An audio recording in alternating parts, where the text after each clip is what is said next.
यहाँ झोपड़ी से पूरा कार्य शुरू हुआ था।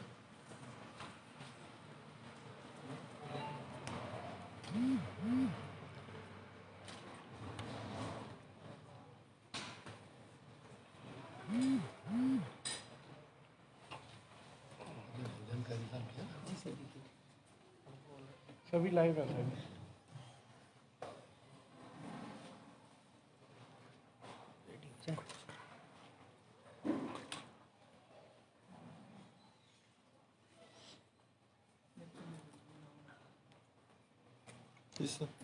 जी आज की प्रेस कॉन्फ्रेंस के बारे में बताएं। जी, आज की प्रेस कॉन्फ्रेंस के बारे में बताएं। सबसे पहले मैं आप सबका स्वागत करता हूँ।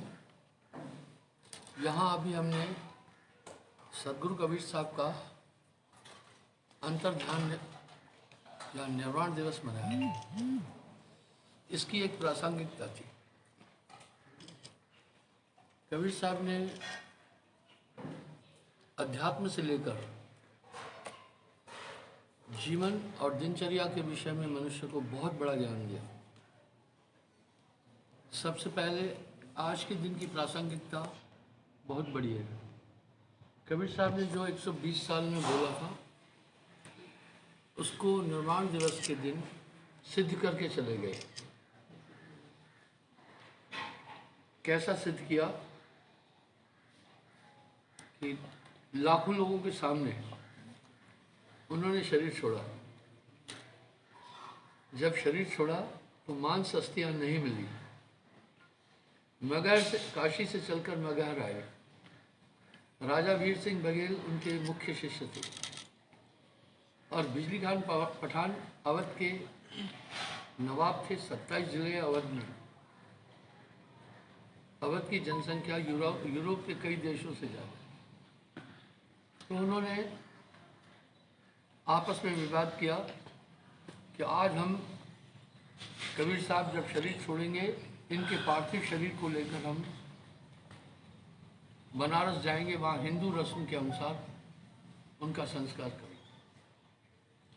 बिजली खान पठान ने एक तर्क दिया, बोला भाई वीर सिंह बघेल आप हम सब गुरु भाई हैं, हमें नहीं लड़ना है। काशी में आपका राज्य है पर मगहर में ये मेरा शासन है। अगर कबीर साहब आपके गुरु हैं तो मेरे भी मुर्शिद हैं। वो दोनों दीन के पीर थे। अगर आप इतिहास उठाकर देखें तो संतों ने दोनों दीन को, नानक देव जी और कबीर साहब और नानक देव जी, इनकी तुलना नहीं है। उन्होंने हिंदू मुस्लिम सबको एक मानवता का सबक सिखाया। तो उन्होंने कहा नियम के अनुसार मेरे राज्य में आए हैं, मैंने इन्हें आहूत नहीं किया था, ये अपनी इच्छा से आए, इसलिए अब मेरा अधिकार है, मैं इनका अंतिम संस्कार इस्लाम के अनुसार करूँगा।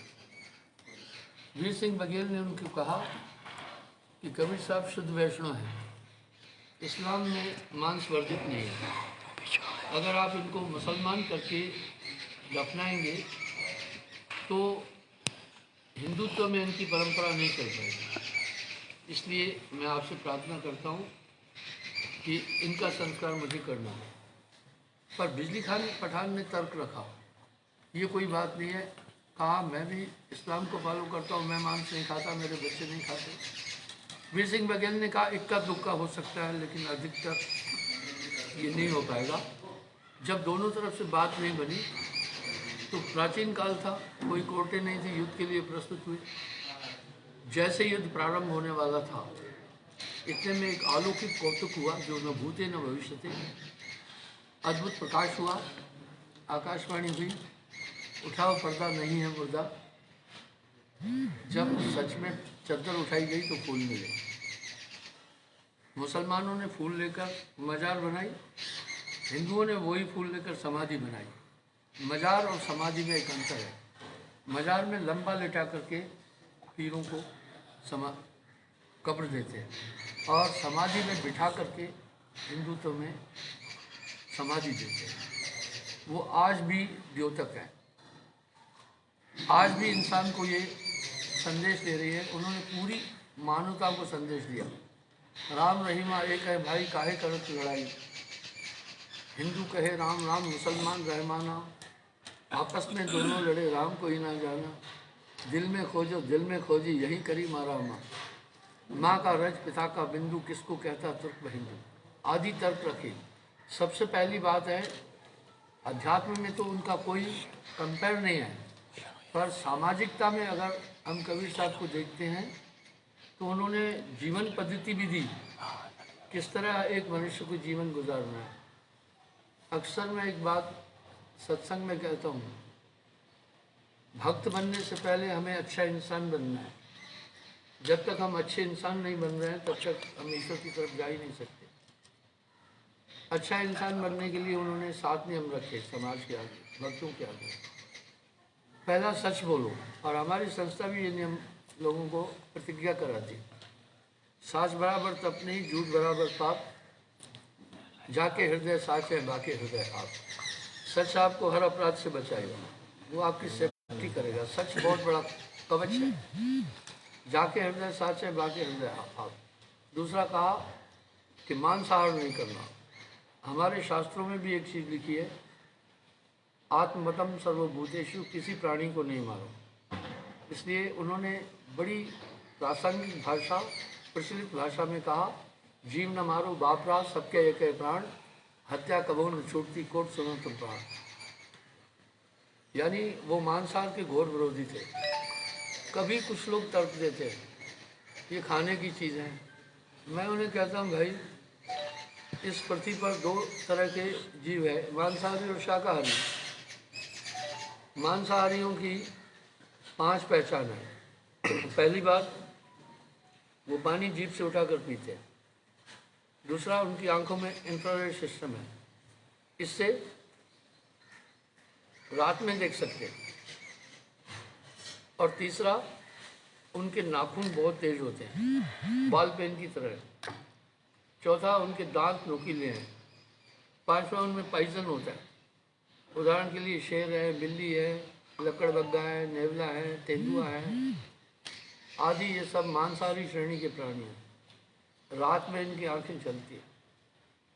तो ये आपने कभी नहीं देखा होगा शेर कोई वेजिटेरियन आइटम या किसी भिंडी किसी गोभी को खा रहा है, कभी भी नहीं खाते। इसी तरह शाकाहारी प्राणियों की भी 5 पहचान है। पहला, वो डार्क ब्लाइंड है, उनकी आंखों में इंफ्रारेड सिस्टम नहीं है, अंधेरे में वो नहीं देख पाते। और दूसरा, वो पानी निगल कर पीते हैं, जीभ से उठाकर नहीं पीते। तीसरा, उनके नाखून चौड़े हैं। चौथा, दांत भी चौड़े हैं। पांचवा, उनमें पॉइजन नहीं है। जैसे गाय है, भैंस है, हिरन है आदि और अन्य प्राणी हैं, वो शाकाहारी श्रेणी में आते हैं। इसलिए मनुष्य भी शाकाहारी श्रेणी में है। ये पानी पीता है निगल करके, और ये भी डार्क ब्लाइंड है, अंधेरे में नहीं देख पाता है। इसकी आंखों में इंफ्रारेड सिस्टम नहीं है। और दूसरा, इसके नाखून भी चौड़े हैं, दांत भी चौड़े हैं। इस तरह से, और इसमें विष नहीं है। इस तरह क्रॉस डाइट नहीं लेना है। प्राचीन काल में हमारे देश के लोग मांसाहार नहीं का सेवन नहीं करते। तीसरा, उन्होंने कहा नशा बिल्कुल न करो। अगर हम अपने देश की तरफ देखते हैं तो सबसे बड़ी गरीबी का कारण ही नशा है। वो हर एक नशे को वर्जित किए थे।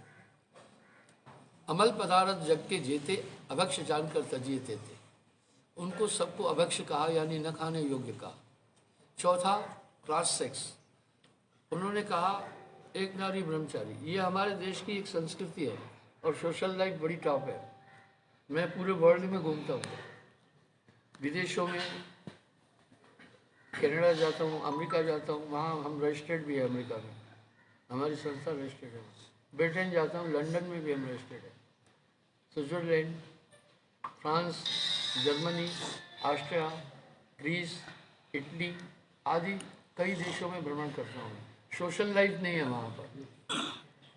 किसी को अपने परदादे का नाम ही नहीं पता है। परदादा तो छोड़िए, बाप का भी नाम पता नहीं है, दादा का भी नाम पता नहीं। वहाँ तो भारत में एक बेहतरीन सोशल लाइफ है, उसमें कुटुंब है, परिवार है। और मेरा एक अनुमान है कि लव मैरिज 90% फेल हो जाती है। इस तरह जो अरेंज और सोशल मैरिज हैं उसमें बहुत अच्छा है, सामूहिक जीवन पद्धति है। तो क्रॉस सेक्स को वर्जित किया है।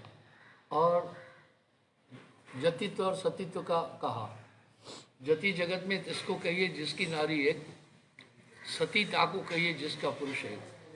तो ये सोशल लाइफ को उन्होंने स्थापित किया। पर नारी के रास्ते अवगुण है गुणनाय, रावण के 10 सिर गए पर नारी के माय। अगर आप सोशलिज्म में देखेंगे और समाजवादिता में देखेंगे तो कबीर साहब का बहुत बड़ा स्थान है। उन्होंने इन सब चीज़ों को, दुर्बल को न सताइए या की मोटी हाय, बिना सांस की फूकनी लोहा देत गलाए आदि जीवन पद्धति को इतना सुंदर तरीके से रेखांकित किया उन्होंने जीवन में कि क्या कहना है।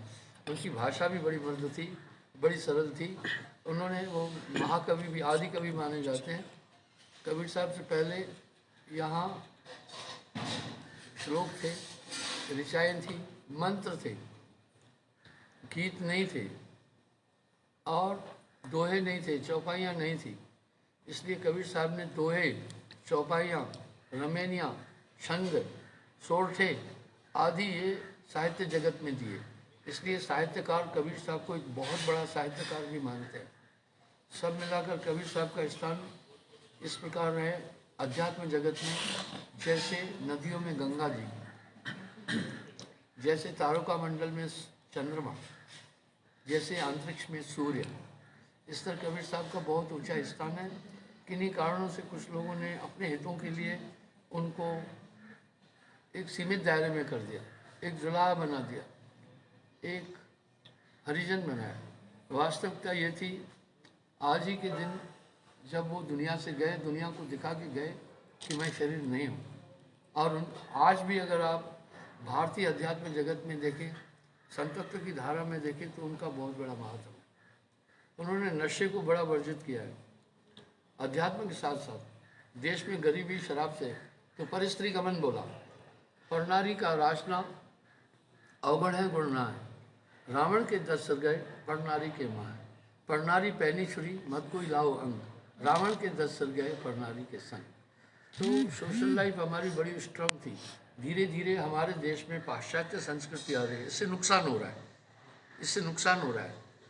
और पहले सोशल लाइफ बड़ी टॉप थी, तलाक शब्द ही नहीं था हमारे देश में।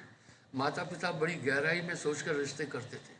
अभी बच्चे लोग थोड़ी भावुकता में आकर के शादी ब्याह करते हैं और शादियां टूट जाती हैं, 2-2, 3-3 बार शादियां हो रही है, ये सब चीज़ नहीं था। तो उन्होंने इस पर भी कहा और जुआ को बिल्कुल वर्जित किया। मैं देखता हूँ कई लोग मेरे पास आते हैं कि भाई ड्रीम 11 में ये सट्टा खेलता है और काफ़ी पैसा लोन लिया, अभी ये सुसाइड करना चाहता है, ऐसे कई केसेस आते हैं।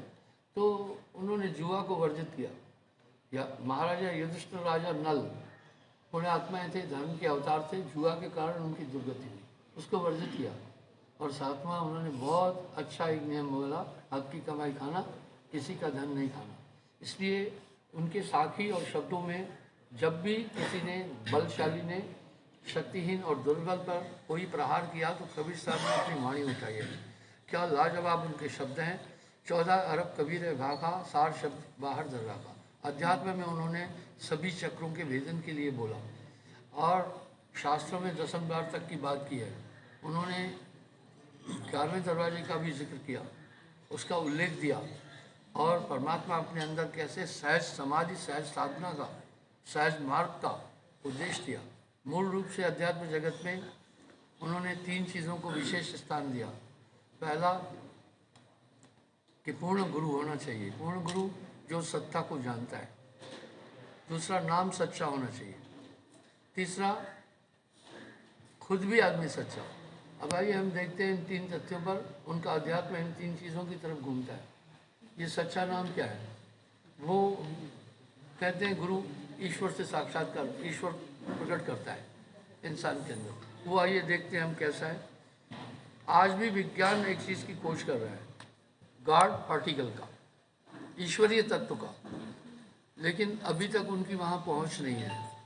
स्वाभाविक है, लेकिन कबीर साहब ने ये कहा कि नामदान की प्रक्रिया, नाम सच्चे का मतलब है ईश्वरीय एलिमेंट को एक पूर्ण गुरु अपने कंसंट्रेशन से लाकर शिष्य में ड्रॉप करता है, वो अंदर विस्फोट करता है, अंदर हृदय प्रकाशित करता है। इसलिए उन्होंने नाम का बड़ा महात्म बोला और ये नाम का महात्म बाद में बाकी सभी संतों ने बोला। उनसे पहले क्या था सतयुग सत, त्रेता तपय, द्वापर पूजा सार, कल में ये सब नाम बने, कल केवल नाम बना। इस तरह अध्यात्म जगत में और खट चक्र भेदन में और कंसंट्रेशन सुरत योग को उन्होंने स्थापित किया। आज भी मैं एक बात कहता हूँ, उन्होंने सुरत यानी कंसंट्रेशन को सब कुछ कहा। मैं कहता हूँ concentration is the soul and soul is concentration. जो कुछ है वो सुरत ही है, वो बोल रहे हैं। इसी के अंदर पूरा विश्व समाया हुआ है। उन्होंने कितने बड़े रहस्य बोले। वेद भी कह रहा है या पिंडे सब्रमंडे। अध्यात्म में उनकी बहुत बड़ी गहरी पैठ थी।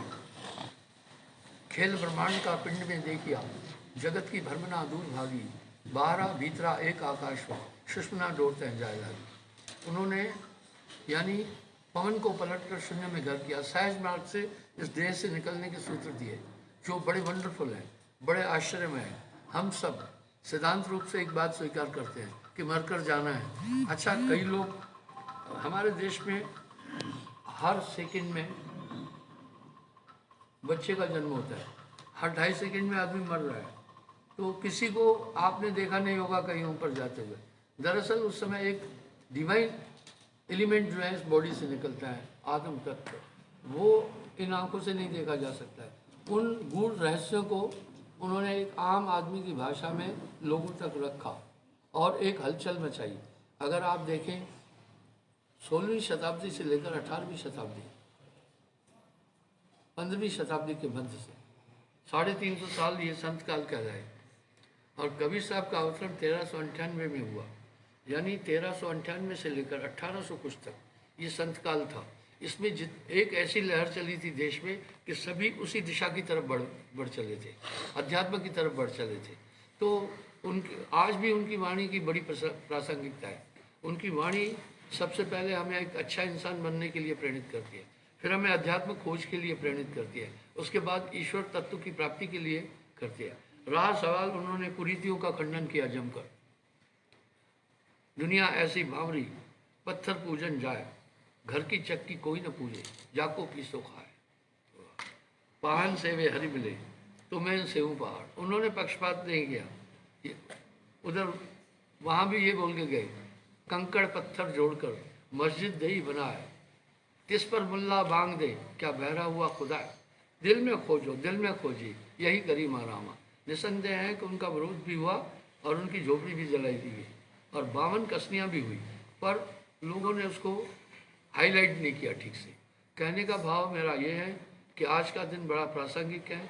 वो आज के दिन जो उन्होंने अपने जीवन काल में 120 साल में जो कुछ चीज़ें कही थी, उनको सत्यापित करके गए कि आई एम नॉट बॉडी। तो भाइयों, मैं ये कहूँगा, आज भी मैं करीब मोर देन 1 मिलियन लोगों को दीक्षा दे चुका हूँ, पूरे देश में भ्रमण करता हूँ। मुझे खुशी है कि मैं मोर देन मिलियन लोगों को मांस और शराब छुड़ा करके पहला तो सच्चाई की तरफ ले चला और भक्ति की तरफ छोड़ा। आज दुनिया में बड़ी टेंशन है। मैं अभी इस 18 अप्रैल को 72वां जन्मदिन मना है मेरा, इसलिए मैंने प्राचीन थोड़ा पीछे समय में देखा। बड़ी सुंदर जीवन शैली थी, टेंशन किसी को कोई नहीं थी, बहुत फ्री लाइफ जीते थे, कथाएं होती थी, शास्त्रों का अध्ययन होता था।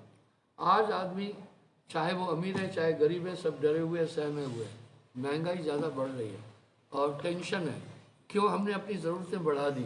हर एक को स्मार्टफोन चाहिए, ठीक है, इनसे थोड़ा लाभ भी हुआ, लेकिन लाभ की जगह हानि भी हुई। दोनों पहलुओं को अगर हम देखें, तब कोई टेंशन नहीं थी, शिक्षा फ्री थी, स्कूल इतने थे, गवर्नमेंट स्कूल थे। हमारे भोपाल में सिर्फ एक स्कूल था, कॉन्वेंट स्कूल, अंग्रेजी। प्राइवेट स्कूलों की पद्धति थी ही नहीं, और प्राइवेट नर्सिंग होम नहीं थे। हर जगह पर यानी अस्पतालें थी, गवर्नमेंट की तरफ से हॉस्पिटल थे, इसलिए आदमी को कोई टेंशन नहीं थी और बाल बच्चों को भी पालने की टेंशन नहीं थी। सादगी का जीवन था, बड़ा सादगी का था। आज इंसान ने अपनी ज़रूरतें बहुत बढ़ा दी। छोटे बच्चों के कपड़े बड़े महंगे हो गए।